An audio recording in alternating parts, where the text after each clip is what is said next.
Welcome to Versefest 2020. Bienvenue à Versefest 2020. My name is Hubert Lucier and I have the honor to chair Verse Ottawa's board. Je suis le président du conseil d'administration de Verse Ottawa. This year marks our 10th festival. As with previous editions, our program comprises a wealth of poets in many genres from several continents. We present in English and in French. For reasons that will be obvious to everyone, this year also constitutes a first in that we're entirely online. That being said, we remain an Ottawa-based organization, and I want to acknowledge that Ottawa is part of the traditional unceded territory of the Algonquin Anishinaabe people. The mindset in preparing this festival went far beyond let's grin and bear it. We've added several new formats to our sessions. We're making them accessible to all, free of charge. We're allowing for more dialogue between poets and the audience. Cette année introduit une grande nouveauté puisque nous vous accueillons exclusivement en ligne. Cela signifiait davantage que faire contre mauvaise fortune bon cœur, car nous avons enrichi notre offre de sessions originales qui permettront, je l'espère, de rejoindre et faire dialoguer avec les poètes participants un public plus large que jamais. Rien de cela n'aurait été possible sans le concours d'une équipe de bénévoles dévoués, ni sans les partenaires qui nous accordent leur soutien, parmi lesquels le Conseil des arts du Canada, la Ville d'Ottawa, le Conseil des arts de l'Ontario, Patrimoine canadien et l'ACFO d'Ottawa.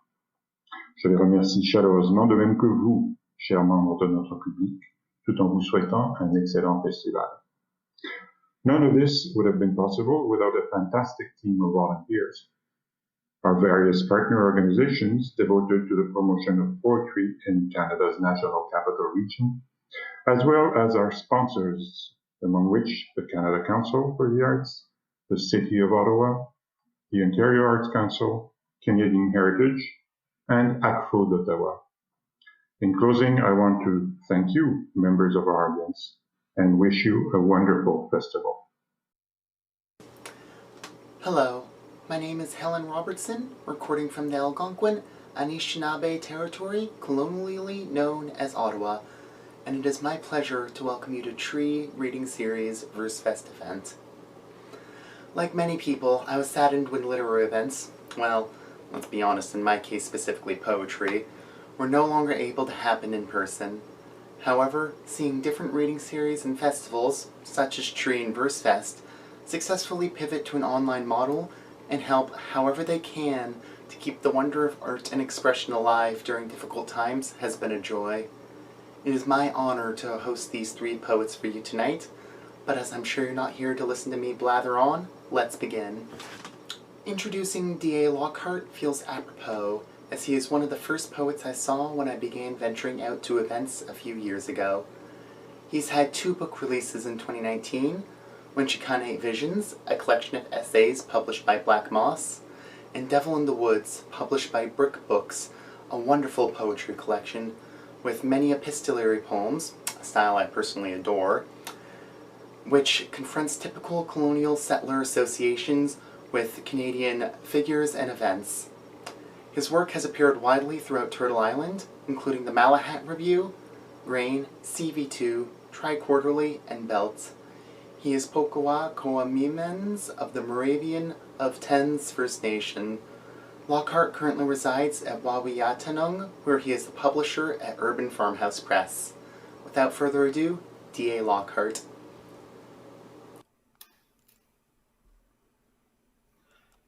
Kulamalsi.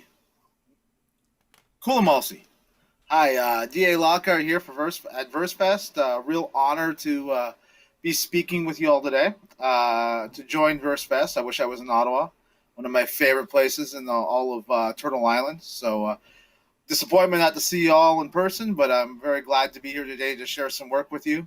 Things were obviously delayed. I hope everyone's staying healthy and safe in this very troubling year so far. For those of you who don't know me, my name is D.A. Lockhart. I'm from Wawiyatanong, or what settlers more appropriately know as Windsor, Ontario, and Detroit, Michigan, so at the far south of Canada. And today I'll be sharing some poems from my poetry collection from Brick, obviously Devil in the Woods, which is a collection of letter and prayer poems to famous Canadians from an Indigenous speaker from Central Ontario, Curve Lake, to be more precise. So right near Peterborough, Ontario. And what these poems were a way to engage with dominant discourse in Canada with Indigenous peoples. So let's start where the book begins, the title Devil in the Woods, which is a play on the traditional notion that the woods is a scary place to be in Canada. From Marie Chapdelaine to Susanna Moody's journals and Margaret Atwood, there is this ongoing notion that there's a violence in the woods. Yet, as Indigenous people, we are that voice. We are part of creation. So that's what this is. This is that voice speaking back to Canadians. And let's start at the beginning, which is Devil in the Woods, a preface. Accept all that follows and understand that communal truth, that streetlights end where the treaties begin. From there, let it be heard. The push-ups, a shaquaminess, heartbeat, the steady pulse of creation outside these lights. Between descending honor beats, let us too sing defiance and become the devil that may overthrow the order which brought silence to our voices, toward our clan lines and jarred us from our mother. In that transformation, we become that which we must, that which falls from our voices and overpowers the electric or campfire light cast by those who fear the darkness at the edges of their foldable maps. Know that this devil, cast off like our still sacred places to concessions, townships, and the even gaps of farm fields and woodlots between numbered highways, carry this Anishinaabe songs and leaves the soft, dirty glow of streetlights for the frost breath Ontario night. So that's the one that's sort of standout here. It's not the normal letter or prayer poem. But the rest of these ones I'll be sharing today with you are letter and prayer poems. They're built upon Richard Hugo's, who is a Montana poet, very famous American Montana poet, who used his 13 Dreams and 33 Letters collection to sort of engage with other writers and people outside of very, very sort of isolated Montana. So these letters and poem prayers are really hopes to engage our contemporary culture. And while we could talk about Canadian Lit in terms of Atwood or other sort of settler voices, for me, a lot of CanLit starts with Al Purdy. Al Purdy is that working class voice that lies at the heart of arts in Canada and our notion of our literary selves. And his A-frame is something that is a touchstone for me, and even for a lot of the writers around here. It was the way in which we started to build our understanding of connecting to our place rather than reciting British or American poets. So let's do A-frame prayer to begin. O Lord, that we have come to know of voices that a man may hear in spaces between trees and sky, and that he may commit their words to paper in proper space. That place sings with fine medicine, that song emerges from roots beneath outstretched branches of thin shield soil, tumbles downgrade to water at lake level. Let us too hear them. In that song we have missed through enforced treaty absence, to sing them again, remind them that words may find people of all nations. Sing of the manner in which land drives the best amongst us, to sing that which must be sung, of the places we trace bloods to. O Lord, that we too shall find the reason for words from medicine that emerges at the edges of society, that courses like copper flows, driving camper vans through border control and hustling loose change from mall fountains. May this come to sustain us. O Lord, hear us, that we too may find solace in a high-peaked A-frame on a few acres of rented treaty land, that we may find songs left us by ancestors and call them back to creation through ourselves, and rattle the trees above, make witness out of every settler intent to ignore, each voice as it emerges to greet dawn. it's odd. I know that I'm Indigenous and probably love Al Purdy, or maybe it's not.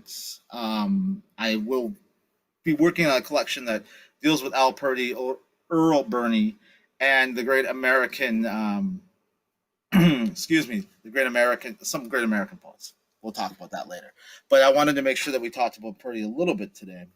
Um, we all have heard of the absolute disgusting treatment of Indigenous people in hospitals across Canada, most recently in Quebec. And I will say, as an Indigenous person, I like to avoid hospitals because of the fear that we will be treated poorly when we arrive. So when it came time to work on these letter poems, I wanted to include something that spoke about this. And this is something that goes back not just 10 years, 20 years, 50 years, 60 years. My parents and my grandparents dealt with this. But also, the Canadian media has dealt with this as well in the past. There was a great Canadian show called Wojak, which is a detective show, which had an episode that dealt specifically with racism, Indigenous people in hospitals. So what came out of that, as my explorations of these poems sort of moved forward, was a letter poem to Wojak, the great Canadian detective, who became more well known. Look him up. We won't talk about him in too much depth, but he was. It was a very interesting thing. You can probably find it online if you want to see the original episode, or CBC Gem may even have it. But this is a letter to Wojak from 4 kilometers outside the Ross Memorial Hospital, Lindsay, Ontario. Dear Steve, strangest thing with the one most sacred medicine is you can't use it within 4 kilometers of the places you go to get better. You, above all others, don't need to be told about the need to smoke in critical situations, like crime scenes and hospital waiting rooms, the sort of places where frayed nerves and not so subtle post-colonial racism can drive a man to profound ends of darkness and brooding. We were waiting for Martin's test results to come and suspected a white bread overdose, well under our treaty rights proper, watching you strut around on classic TVO on the waiting room cathode ray tube. When we get into one of those moments, justice, as you know, is 2 parts nostalgia for the thing you lost, 1 part playing out the commercial in your head. Medicine free, we took to hollering at the 3rd commercial too many, one full of Budweiser and pretty boy bank tellers. Martin ignited a quick spark light up of Treaty Day smokes in hopes of smudging the evils from the room. We took on the sturdy look of Freeze Up on Buckhorn Lake, when the orderlies arrived to tell us poverty and despiritualization weren't treatable conditions. Maybe it was that moment. Maybe it was the replay of the colorless scene from your first episode that made it all too real. The easiest way to pick up the pieces of a failed attempt at modern medicine is through an autopsy. We figured we send a chair at that TV, merge them like a great hybrid of the Northlands. We fled before the test came back. Question is how we can explain this all to a 3-letter rule squad. By all means, figure this out, and we can get a couple of cartons of failed genocide discounted smokes your way. Chances are the tax boys won't pay too much attention to it. They come from the old line that nothing is more natural than a coroner out working on Indian problems. Always remember, we knew which side you stood on. Jack Pine's stoic stare and the burnt offerings you threw were always just enough to remind us that when push came to shove, justice was 6 long hauls of a Rothman, finished with a defiant stare down and away, miigwech in advance, JW. It's tough times, for sure. And we speak a lot about how we could get so stuck in our sort of darkness, and we need to approach things with some humor. And a lot of the prayer poems want to take this on. And we don't drive as much as we maybe used to. At least I don't down here. I'm definitely sort of stuck in the big city and walking a lot. And stuck, very loosely stuck, shall we say. But when I used to drive the 401, I used to live in Peterborough and come from Windsor to Peterborough, or go to Toronto often, or even Ottawa. We all know as we drive, we always we live in fear of the speed trap, because speed limits, are to be broken often on our freeways. So this is for Indigenous and non-Indigenous alike. This is a prayer that the OPP officer was opening Timbits. With a bit of humor in your life. We offer up to you these prayers, given at rapidly reducing highway speeds, that the uniformed occupants of that median pull-out cruiser have found themselves momentarily lost in wafts of powdered sugar and sparkling glisten off or leftover donut sweet dough. Let us pray that they slowly caress Timbits with tender, searching fingertips, their gaze fixed upon the future pleasure of tongue-melted sugar. In those moments, we pray. May the flashing double-digit excess of our highway speed go unnoticed, like all the sufferings of First Nations to uniformed men. Let the sugar promises afforded by sweet dough obfuscate our passing northward towards home. I have never been pulled over by the OPP on Highway 101 or 401.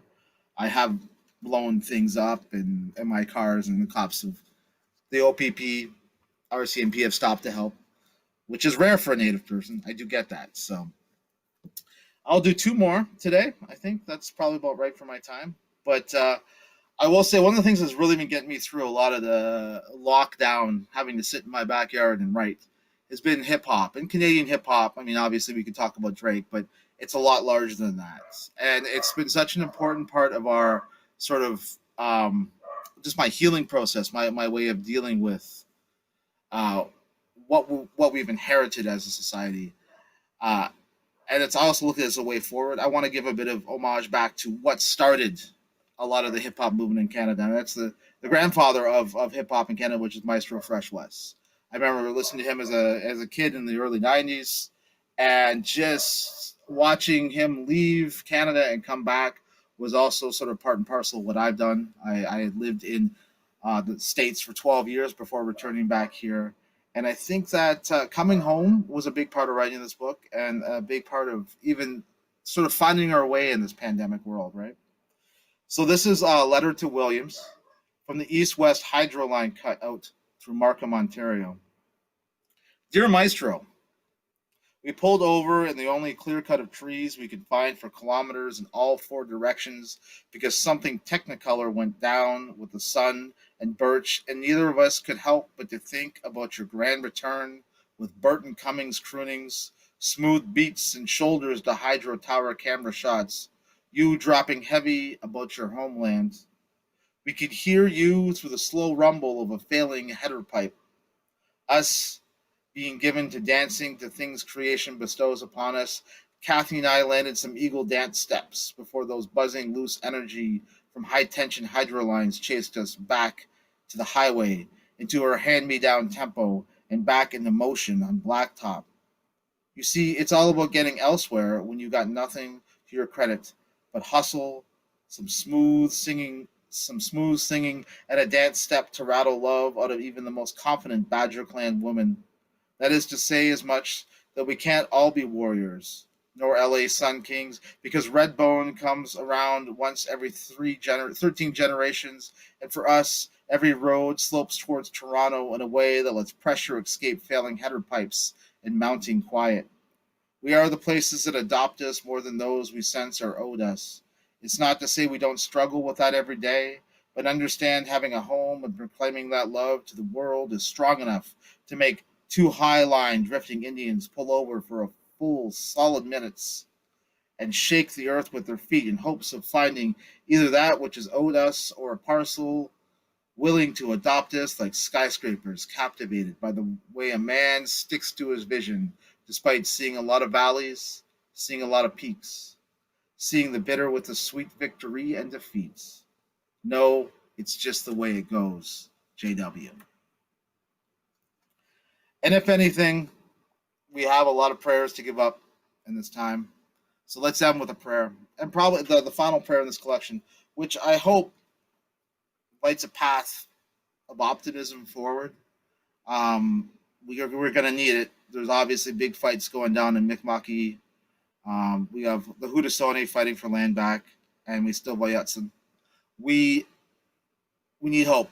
And let me leave you with this. I want to thank you, Anushik, for spending time with me, for coming to Versefest and hearing all these amazing voices this year. I want to thank Monty Reed and everyone at Versefest for inviting me, and I hope to make it up to the nation's capital sometime in the near future to see all you beautiful people again. So, if anything, on a cloudy day, and while we yong, let us offer this prayer up. This is prayer for imploration for clear weather. To know, O Lord, the looseness that I give my body and its movements, to be both sure and free enough to capture the direction of the winds. Speaking of the sky and soft touch of wind across the surface of my body. Witness these motions and soft touch and release of breath upon the flesh of this creation. All the time you must speak of the sky because we have lost it. The delicate push of wind, the steady hush of the migration of air around us, lost in the repeating transmitters of radio waves and lurking sing-song of microwave-fueled cell phones. We know the sky grows gray because of the things we fail to notice. This prayer must too be the movement, like the heron sky before the last frost. The way she moves downward at twilight and will rise well after dawn. Every step a thin prayer, an imploration to let this day fall to rosy-fingered dawn, one that we all must feel in the warmth of sun upon cloud. Anushik, thank you, and I hope to see you all soon.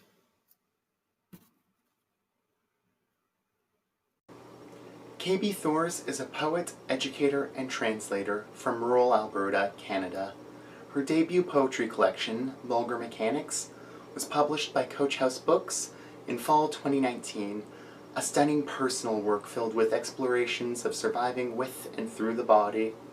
Her translation of Storm Warning by Icelandic poet Kristin Svava Thomasdottir won the American Scandinavian Foundation Leif and Inger Stroberg Prize and was nominated for the PEN Literary Award for Poetry and Translation. Having just been introduced to Nordic poetry last Versefest myself, I'm quite eager to pick it up. She's also the Spanish-English translator of Soledad Marambio's Chintungo, The Story of Someone Else, Ugly Duckling Press, winner of the Vallum Poetry Prize, and an ARC Poem of the Year finalist. Her poems and essays have been published across Canada, the US, and UK. She holds an MFA from Columbia University, where she was a teaching fellow in poetry before teaching at Manhattan's Fashion Institute of Technology, the Nordic Language Institute, and the University of Toronto School of Continuing Studies. Without delay, KB Thors.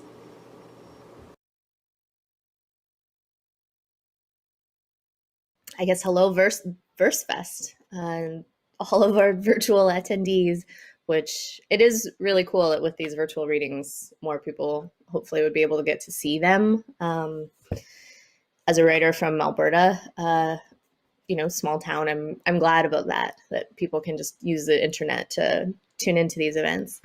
So yeah, thank you for having me. Thank you for watching, and I'm gonna jump on into reading a few poems. So first ones are from my book, Vulgar Mechanics, which came out last fall. And I'm going to start with just the very first poem in the book, which is called Girl Gives Birth to Thunder.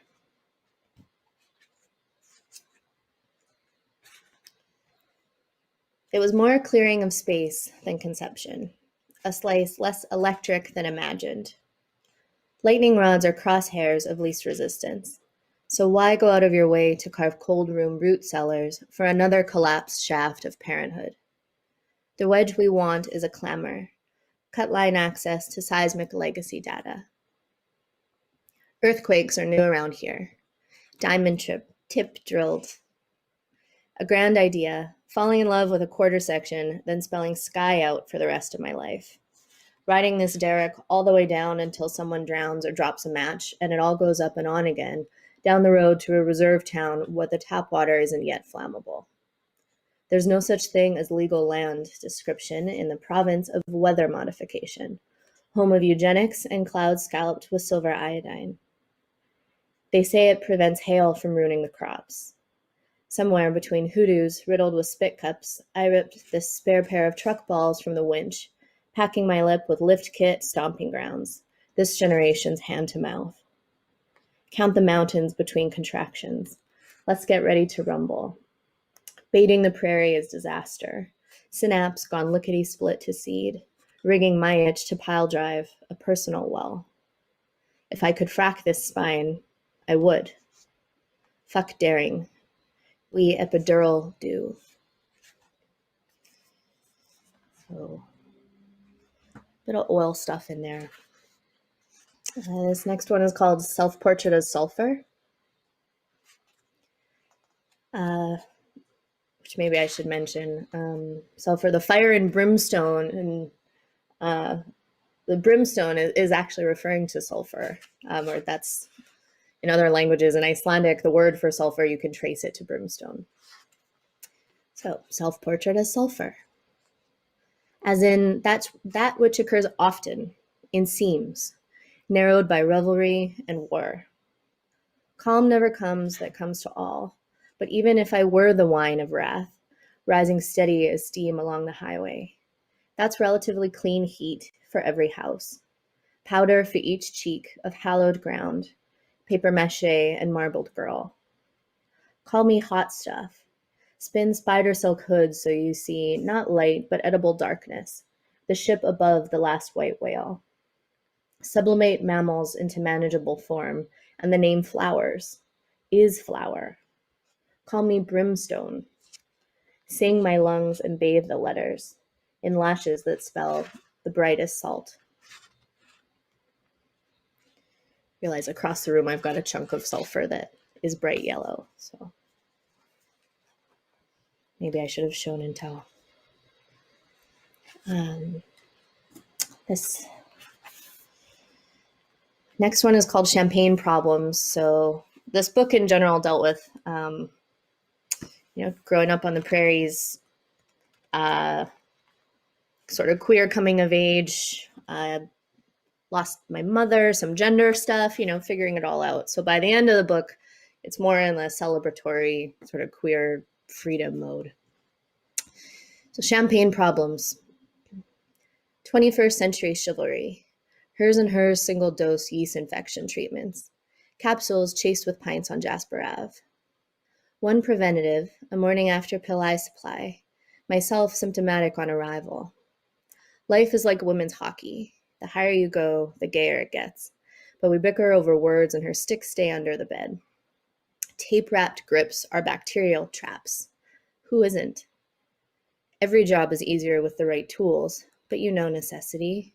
More than mother of, she's the charge in the air a kite collects. I went to Shoppers for Canestin, not condoms. To redefine bottleneck, wipe down the mouth, make sure the label is smooth or removed. Hydrate and look out for chemistry. Sugar does a number on cunt pH. The only real pissing contest is with yourself. The world is our limit. The sky is our oyster. Let's not rule that wine cellar oiler cage out. Cheers to the combo pack of jumbo condiments. An impulse purchase. And this next one is called Nature Channel.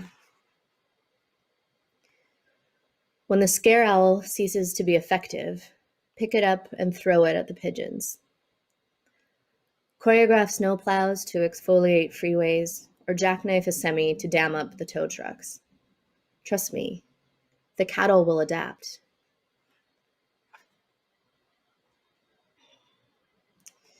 Yeah, so I'm gonna put down this book now. And especially given the season as we go into winter, I wanted to get a little wintry. So there's this book that I translated called Storm Warning. I'll hold it up here if you can see it. It's kind of a dark cover. So it's by an Icelandic poet named Kristin Svava Tilmisdottir, who's a poet, a historian. This came out in 2018 from Phoneme Press, from an American press. So it's called Storm Warning. It's a lot of climate apocalyptica plus environmental economics. It was sort of after Iceland's crash. They recovered, but it really was by, selling tourism, which is based on nature. So now there's this tension between the natural world and the economic recovery as, the weather continues, not caring very much what people are doing. So I was going to read the title poem from this book, and it begins with an epigraph from Birte Leif Kristensdottir, who is an Icelandic meteorologist she's a familiar character for giving the weather reports on the news. So the poem is called Storm Warning, and the epigraph is, "The day tomorrow will be worse, but that does not mean that the day today is not bad." Birte Leif Kristensdottir. When the author would read this poem, she would point out that Birte Leif, the name there, Birte really means brightness or light. So it's bright life is the name of this meteorologist telling us about, the storm coming. Cold blue winter, endless night out the windows. The clothing piles are getting high. Light bulbs burst, one after another, and I watch the dark take over my apartment. Maybe it's bold to let yourself dream about someone else's waffle iron, but it's cold in Reykjavik, and my friends aren't here. I read eulogies of people long dead, and tend to my melancholy like a precious plant. How could winter possibly come to an end? Why make the bed when you always need to sleep in it again? Why is it so difficult to keep the fish oil bottle from getting greasy and slick? I have my body by the reins like a big bear, who doesn't understand why he is not lying in a cave. My soul, sad-eyed pack horse, does not need reins. Like the poem, she plods where she is expected. These days, nothing is fresh. Perception is fermented, dried, smoked. No new experiences, just tired memories. Now and then flashes before the eyes that which will never really happen. Sand on an empty sidewalk, morning sun, and photosynthesized bliss in the chest. I am not fooled by reason. I throw denim jackets and sneakers on the bonfire, tie down the trampoline, tie down the tarps, get the grills inside. In the translator's note, or actually, this book includes a conversation between me and the poet, and the sand on the empty sidewalk was a funny moment because I think a lot of Canadians will relate to, when the snow melts and there's all the grit and sand and salt stuff that has been put over, over the ice to make it not slippery. But our editors, this press is based in LA, and they were imagining the beach, like this beach sand blowing in, which is just funny how everybody brings to the image what they will, I guess. But yeah, that one feels a little bit more appropriate now with this whole pandemic thing, as we're all inside watching the laundry piles grow and wondering, I'm dreaming of spring as that feels like it won't come, but I think it will. So that's that. I'm going to finish with just a couple new poems that I've been working on from a new manuscript in progress. And yeah, the first one is called Worst Word Ho, which takes its title from a Samuel Beckett novella. People might be familiar with the famous Beckett quote that ever tried, ever failed, no matter, try again, fail better. So Worst Word Ho was the little piece of writing that includes that quote that, I think is pretty well known. And in that title, Sam was playing, it was a play on the novel Westward Ho, which is a colonial novel, as you can imagine. So, Worst Word Ho, !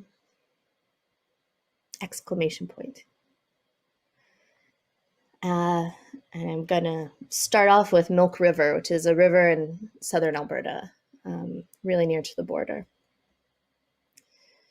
that feeds a lot of ranch. It feeds a lot of land. So, worst word ho. Today, Milk River is one of those lizards that shoots blood and wild rose syrups out its eyes. A defense that only really works for white girls. Fix on fail is what we do with dams, Montana, infrastructure, vets and VLTs limping bottles of bud at the bar. We care across borders when the water stops flowing, but it takes a while. RuPaul is leasing 60,000 acres to fracking wells, so I guess our dream of Diva Cup runneth over. Reptile eggs will boil in silt if we wait long enough. The Band-Aid on fire hydrant approach is not to be confused with fail fast or fail early, a coding move to collapse ASAP, our SOS canary reading Flair in his revival cage. Better to cut the shit than proceed in unstable states. The eye spurt is a bloody Hail Mary, a ruptured sinus we still might be able to avoid if we rig our errors to be immediate and visible. Someone's going to tell Sam better means sooner, more spectacular. A cup of tea, lock drought and loaded with Lewis and Clark. So yeah, I've been reading a lot about water lately, and borders disappear when you do that. So yeah, land management across borders really affects everybody. So I'm just going to read 2 more poems. This one is called Empowerment Narrative, and it's in the voice of Sulfur, who is, which is the name for the crevice, the tectonic crevice in Iceland that is between the North American plates and the European plate. So there's this crevice that is gradually widening. It's full of fresh water, and her name is Silvra. And in this new book that I'm working on, there are 2 characters writing poems, and she's one of them. So it's called Empowerment Narrative, and she is going to be talking about this figure named Gongula, who is one of the figures that Sappho, the ancient Sapphic poems, refer to. Sappho is writing that she wishes her friend Gongula would come back. Empowerment Narrative, in the voice of Silvra. Who is this Gongula, and why is everyone still writing to her? If it weren't Sappho begging her to reveal herself, wouldn't we be grossed out? Is it as simple as a girl in a dress and age after age appreciating cloth over bone? I guess so, but sis, I'm bored. By sis, I mean Sissy, my pen pal back home in the gravel pit, pushing rocks up mountains of smaller rocks. We remember his punishment, but what crime? Ratting out gods for human trafficking? Daring to barter for a civic spring? Sure, Sisyphus chastised his wife, but times change. We still want leaders to secure water, the odd vaccine. Tell me about Gong, sis. But don't dress it down. Send pics. Show us what all the fuss is about. So, yeah, that poem introduces this character, Sissy, who is Sisyphus, who is a kid. It's a semi-autobiographical. My dad was a paver, and I spent a lot of my childhood in gravel pits. So this Sissy in the gravel pit is the next project. And this is a poem called We Used to Be Over, and it's Sissy responding. She asked me to explain fossil fuels in 50 words or less. Gargoyle, gag order, gas mask, math, a hunka burn in love. And that's it for me. Thank you for having me. I hope we can hang in person sooner than later.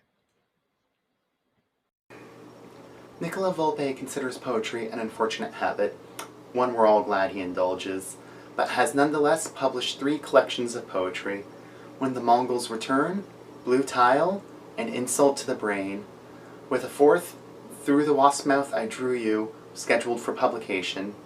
His most recent, Insult to the Brain is a fascinating conversation with poetry's recent history, each poem being a response to a poet and their death or mortality. It brings into view the inextricable link between one's life and death, and how they are one more filter of meaning through which we look at art. He has also published a novella, The Extraordinary Event of Pia H., who turned to admire a chicken on the Plaza Mayor, and essays and articles on subjects as diverse as the 12th tablet of the Epic of Gilgamesh to the afterlife of Norman Bethune. May I present Nicola Vulpe. Good afternoon, I'm Nicola Vulpe.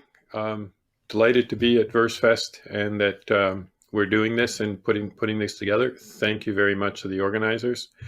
I'll be reading a few poems, and the first ones are all dedicated to, from Insult to the Brain, they're all dedicated to poets who died over the previous 100 years, some and a few who didn't die, but they'll be dead soon, as we all will. The first poem is called Three Witnesses. It's dedicated to Attila József, a Hungarian poet who threw himself under a train. Three witnesses. There were three witnesses: the station master, a traveling salesman, the village lunatic. The young man had been polite enough, rather ordinary, thin. A little threadbare, interjected a ticket collector, who in fact had seen nothing at all. The station lights had been on for over an hour, noted the station master, who was formal and stuck to the facts. I was smoking a cigarette. I was sitting there, said the salesman, and pointed with his newspaper. I looked at my watch. Precisely, confirmed the station master, when the locomotive came into view. But no one heard him or noticed that, to be precise, his watch ran 4 minutes late. Alone on the quay, the lunatic described to a blue dog and an owl how the ragged young man had spoken with angels.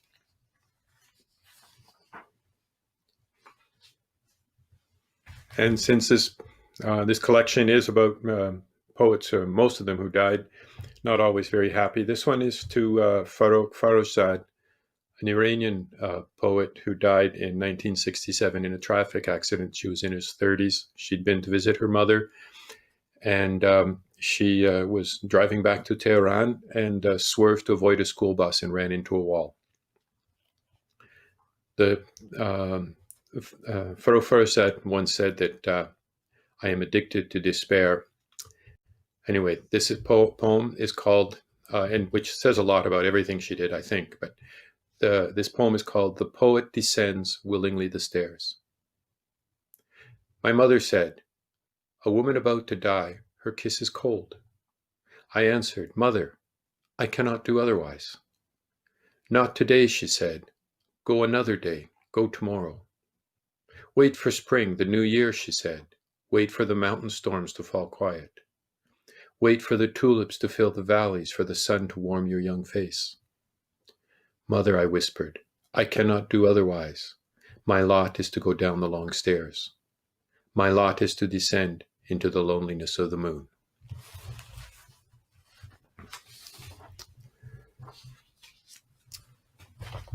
This poem is for George Seferis, a Greek poet who died in 1971. It's called Dreamless, and it's after a poem he had written about waking up with a marble head in his hands. And I took that and how different we are here in Canada, where unless we're Indigenous peoples, our roots don't go back very far. We've been cut off from wherever it was we came from. Poem Dreamless. I awoke and there was nothing in my hands. No marble head, its white curls, its dull, unseeing eyes, the silent, stony lips. Nothing. I would have wished for such a gift. An old stone to weigh down my arms, a broken torso, a spearhead, a greave or blade grown foamy with time. A single coin struck by an obscure tyrant. He ruled from his promontory a rock-strewn sea lane, a ragged bit of papyrus. But no, I opened my eyes and nothing. Snow drifting onto the dark waves, the sea stretching eastward into night.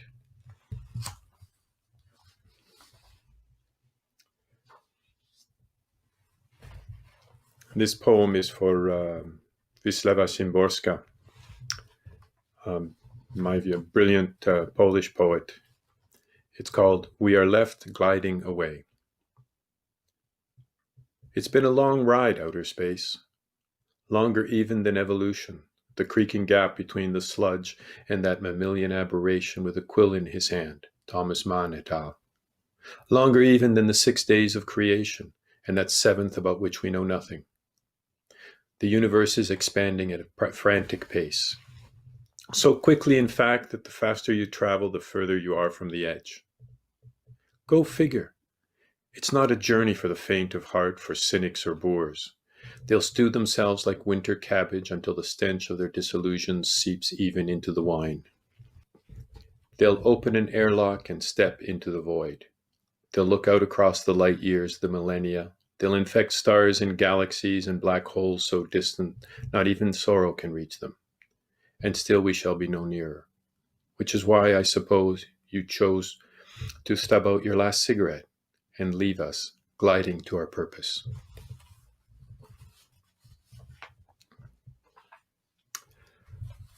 This one is Upside Down, dedicated to Eduardo Galeano, a Uruguayan poet who died in 2015.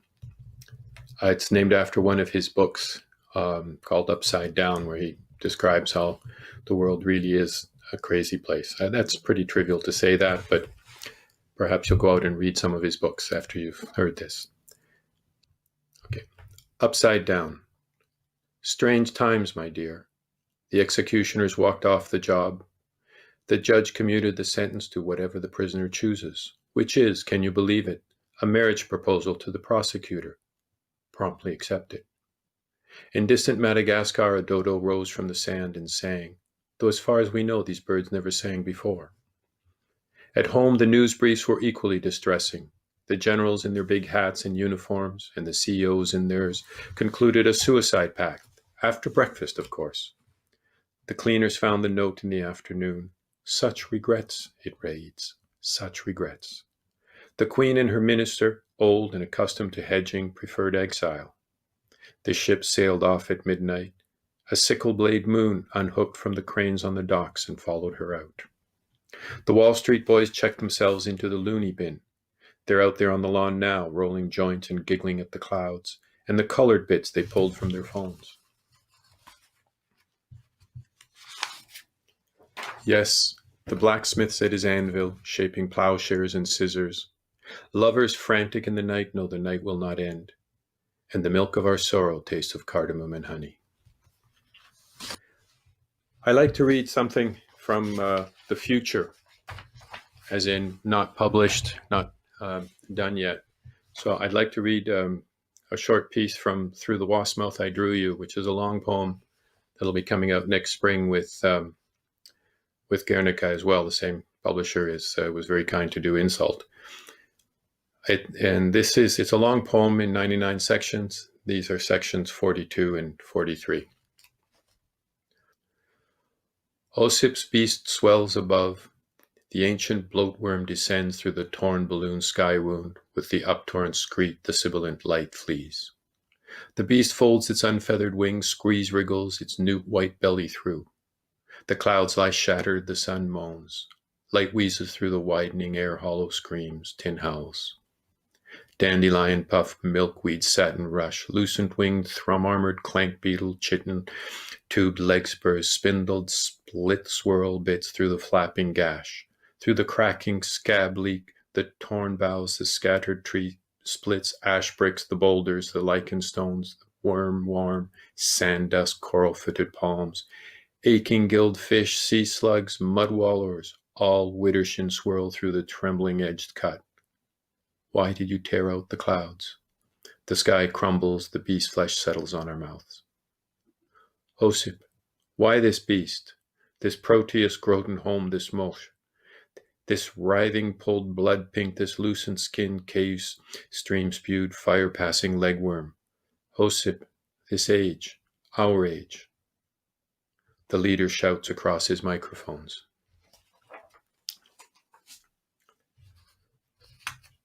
I have just two more. This is another one that's from another collection, which are just what I'm working on now. It's called, and it'll be coming out this year in a review, the Manhattan Review, which I'm very pleased about. It's called Now That I've Begun to Understand. We pried the stars from the night. Our spoons were old, some broke. We used our nails then, shards, whatever we could finger. Already we'd wrapped up the moon, maneuvered it into its box. Imagine the dark, only the farthest galaxies still unpacked, dust blurs, gray motes seeping away. That was when I began to understand about you and your big house. It had begun with gifts, a few bright shells nobody needed anymore. Now everything's crated and caged, the sand and the sea, the forest behind, every feather and fur, blowfish and whale, the jointed cricket, the red snake, the viscous mollusk. Remember the shells? The trees are potted, the water dripped from their leaves, sloshes in the iron barrels we brought. We've lashed ourselves to the sledges, no need for whips.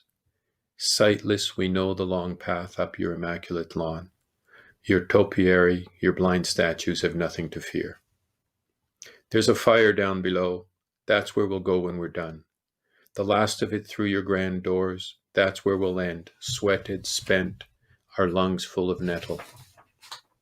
The fire will die, and through the soupy black, peering at those last distant smudges receding, now that I've understood, I'll wonder when you'll call for them too.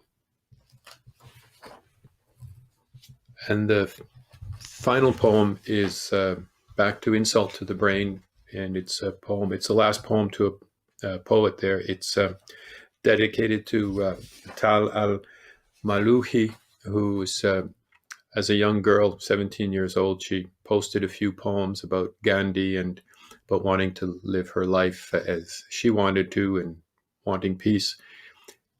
She was in Damascus. She's Syrian, or she was Syrian. We don't know. I've heard reports that, varying reports that she was killed in jail, and others that she is out.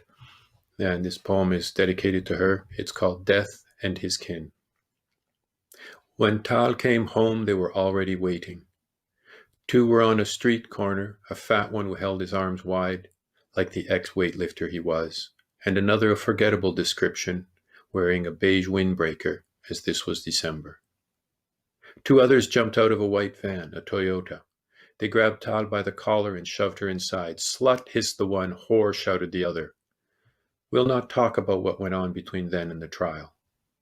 Tal's father called on every friend and cousin and friend of cousin and in-law. Tal's mother made the rounds of the usual ministries and police stations, including the ones you crossed the street not to see. And always the answer was the same. We've never heard of her. Did she run away? Was she seeing a boy? Don't be absurd. We don't arrest children. When Tal's case came to trial, the judge looked exactly as a judge should look. That is to say, like her grandfather, and kindly. And death, when he came, he stood on grand steps, surrounded by his generals and his kin, and beneath an enormous portrait of himself, he waved to the adoring crowd. I would like to take this opportunity to once again thank all of our readers, as well as all of you for joining us tonight. Thank you.